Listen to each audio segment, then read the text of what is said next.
আসসালামু আলাইকুম, বিসমিল্লাহির রহমানির রহিম। স্কুলস অফ ব্যাংকিং এর সেশনে আপনাদের সবাইকে স্বাগত জানাই। আজকের আলোচনার বিষয় ইসলামী ব্যাংকিং নিয়ে। ইসলামী ব্যাংকিং, প্রচলিত ব্যাংক ও ইসলামী ব্যাংকিংয়ের মধ্যে পার্থক্য।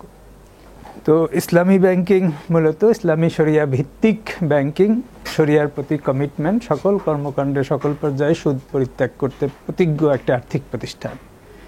এই আর্থিক প্রতিষ্ঠানের মূল প্রিন্সিপালটা কোরআন সুন্নাহ ভিত্তিক এবং বিশেষ করে সুদ পরিত্যাগ করতে প্রতিজ্ঞাবদ্ধ। তো সুদ কি? সুদ হলো আরবিতে টার্মটা হলো রিবা বা সুদ। এর অর্থ হলো অতিরিক্ত, এক্সেস ওভার প্রিন্সিপাল। এটা ঋণের সাথে জড়িত। যখন কেউ কোনো ঋণ গ্রহণ করে নির্দিষ্ট সময়ান্তে নির্দিষ্ট হারে এটা প্রবৃদ্ধি হয়, এটাই সুদ। প্রচলিত ব্যাংকের সমাজে প্রচলিত যে সুদ আছে সেটাই সুদ। আল কোরআনেও এটাকেই সুদ বলেছে। আল্লাহ ব্যবসাকে হালাল করেছেন। সূরা বাকারার 275 নম্বর আয়াতে আল্লাহ, অনেক বড় আয়াত, অংশ বিশেষ আমরা জানি যে আল্লাহ বলেছেন ওয়াহাল্লাল্লাহুল বাইয়া ওয়া হারামা রিবা, অর্থাৎ আল্লাহ ক্রয় বিক্রয়কে হালাল করেছেন আর সুদকে হারাম করেছেন। আমাদের এখন এই ইসলামী ব্যাংকগুলো অনেক প্রোডাক্ট এবং সার্ভিস নিয়ে ব্যবসা বাণিজ্য করে, যার মূল জায়গাই হলো সুদ মুক্ত।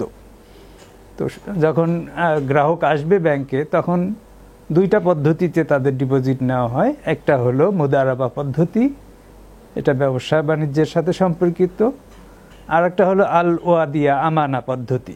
এই পদ্ধতিতে গ্রাহক শুধু আমানত রাখবে, এখানে কোনো লাভ ক্ষতি মুনাফার প্রশ্ন নাই। মুদারাবা পদ্ধতিতে ব্যাংক টাকা নিয়ে নিজে আবার বিনিয়োগ করে। বিনিয়োগ করলে সারা বছরে বিভিন্ন রকম ব্যবসায় বিনিয়োগ করার পর যে আয় হয়, সেই আয়ের চুক্তি অনুযায়ী একটা নির্দিষ্ট অংশ ডিপোজিটরের মধ্যে ওয়েটেজের ভিত্তিতে বন্টন করে দেয়। কোনো ব্যাংক একটা গত কয়েক বছরের রেজাল্টের ভিত্তিতে একটা প্রভিশনাল বা সম্ভাব্য রেট বলে দেয়। অনেক সময় গ্রাহক এসে জিজ্ঞেস করে যে কত রেট দেন, তখন কিছুই বলতে না পারলে গ্রাহকের আস্থা পায় না, এই জন্য একটা প্রভিশনাল রেট ঘোষণা করে। প্রভিশনাল রেটটা এক্স্যাক্টলি ওটাও হতে পারে, কমও হতে পারে, বেশিও হতে পারে। এই প্রভিশনাল রেটকে নিয়ে অনেক বিতর্ক আছে। প্রভিশনাল রেট কোনো ব্যাংক মনে করে প্রভিশনাল রেট বলাই উচিত হবে না, কোনো ব্যাংক মনে করে বললে অসুবিধা নাই। আসলে শরিয়ার ক্ষেত্রে অসুবিধার কিছুই নাই। যদি ফাইনাল ক্যালকুলেশনের পরে ফাইনাল রেট নির্ধারণ হয়, তাহলে আর কোনো সমস্যাই নেই। অর্থাৎ ডিপোজিটরের দিক থেকে মুদারাবা পদ্ধতি অনেকটাই ভালো এবং নিরাপদ। গ্রাহকরা নিশ্চিন্তে অনেকগুলো প্রোডাক্ট, শরিয়া ভিত্তিক ব্যাংকগুলোর অনেকগুলো প্রোডাক্ট থেকে একটি প্রোডাক্ট বেছে নিতে পারে। তারা মাসে মাসে জমা করতে পারে, মাসে মাসে প্রফিট নিতে পারে, এরকম প্রোডাক্ট আছে। তারপর নির্দিষ্ট মেয়াদি আছে, 3 মাস, 6 মাস, 12 মাস, 24 মাস, 36 মাস মেয়াদি আছে। ডাবল বেনিফিট স্কিম আছে, মিলেনিয়ার স্কিম আছে। ইসলামী ব্যাংক, প্রচলিত ব্যাংক মূলত দেখতে একরকম হলেও এর ভিতর বিস্তর পার্থক্য আছে কর্মপদ্ধতি, বিশ্বাস এবং ফলাফলের উপর। ইসলামী ব্যাংকের সবচেয়ে বড় বিষয় হলো ইসলামী ব্যাংকগুলো ঝুঁকি শেয়ার করে, রিস্ক শেয়ার করে। কনভেনশনাল ব্যাংকগুলো গ্রাহকের সাথে কোনো রিস্ক শেয়ার করে না। কনভেনশনাল বা সুদভিত্তিক ব্যাংকগুলো ঝুঁকি নিয়ে এক ধরনের গ্যাম্বলিংয়ের মধ্যেই থাকে। তারা সুদ দিয়ে যাবে, কিন্তু কত ব্যবসা করে কত আয় করবে এটা তারা জানে না।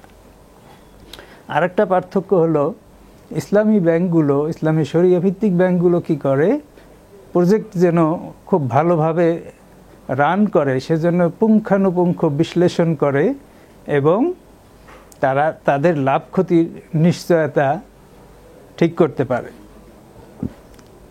এছাড়া অন্য ব্যাংকগুলো, সুদভিত্তিক ব্যাংকগুলো করে, তবে তারা ঋণের সাথে এবং কোল্যাটারালের সাথে বেশি সম্পর্কিত, বেশি চেষ্টা করে। ঋণ এবং কোল্যাটারাল নিয়েই তারা বেশি চিন্তিত থাকে, প্রজেক্টের দিকে অত মনোযোগ থাকে না। কিন্তু ইসলামী ব্যাংকগুলো যেহেতু অংশীদারি ভিত্তিক ব্যবসা বাণিজ্য পরিচালনা করে, কাজেই কোলাটারালের দিকে নজর কম থাকে এবং প্রজেক্ট রিয়াল কিনা, প্রজেক্ট ভায়াবল কিনা সেই দিকে বেশি নজর দেয় আমাদের। তাছাড়া আরেকটা বিষয় ইসলামী শরিয়া ভিত্তিক ব্যাংকগুলো দেখে থাকে, সেটা হলো শুধুমাত্র বড় বড় বিনিয়োগকারীকেই অর্থায়ন বা বিনিয়োগ করতে চায় না, ছোট ছোট ক্ষুদ্র ক্ষুদ্র মাঝারি এদের দিকেও স্পেশাল বা বিশেষ মনোযোগ দিয়ে থাকে।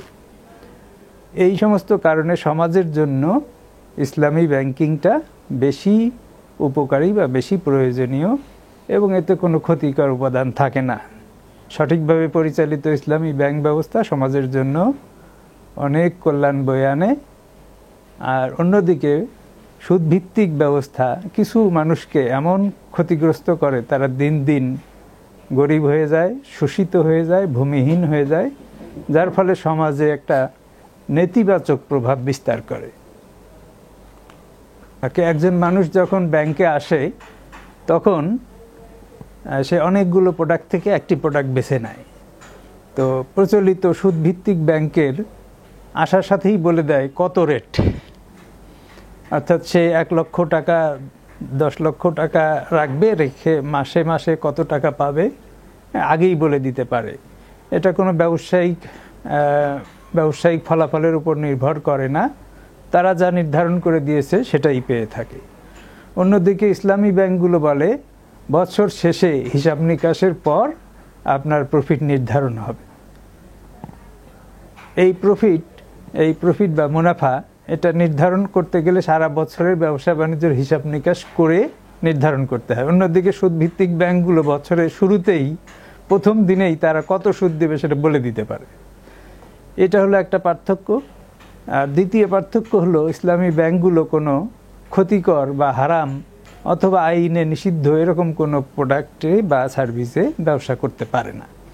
তাছাড়াও আরও কিছু বিষয় আছে যেগুলো ঘাড়ার বা অনিশ্চয়তা, মাইসির বা জুয়া, আনসার্টেনিটি, এই ধরনের ব্যবসাগুলো ইসলামী শরিয়ত অ্যালাউ করে না, যার ফলে এগুলোও করতে পারে না।